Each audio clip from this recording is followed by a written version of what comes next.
একটা লোক ৭৮ বছর যার বয়স, সে 12 ঘন্টা রাস্তায় দাঁড়িয়ে থেকেছে আমার মুক্তির প্রতীক্ষায়। আমি ডক্টর ইউনূসের যে পরিষদ, এটাকে সরকার বলি না, এটা হলো পরিষদ, আমি তার বিরুদ্ধে কিচ্ছুই বলবো না। সে লোভী, সুদ নাকি কাউ, আমি শুধু বলবো যে সে ঠাঁই পাচ্ছে না,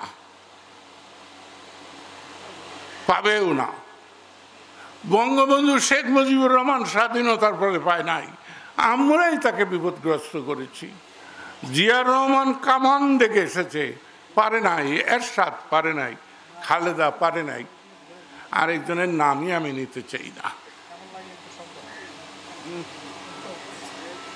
একটা খুনো যা, 1000টা খুনো তাই।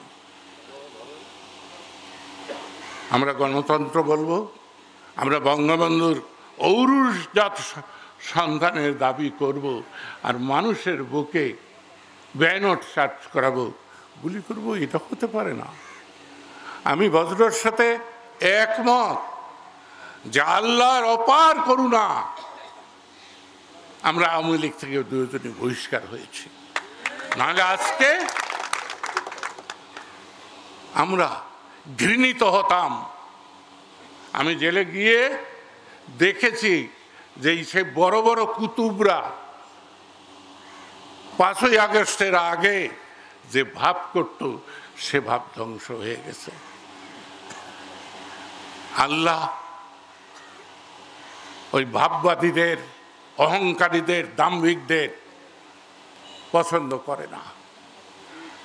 আমাদের কথায় মনে হতে পারে যে আমরা খুব, না, আমরা হৃদয় থেকে কথা বলি, মানুষকে ভালোবাসি, এই মাটিকে ভালোবাসি বলেই এই মাটির যে মানুষ, তাদেরকে যারা শোষণ করে তাদের সাথে মিলাতে পারি নাই, এখনো মিলাতে পারি না। আল্লাহ রহমতে আমি অনেক বড় জীবন পেয়েছি।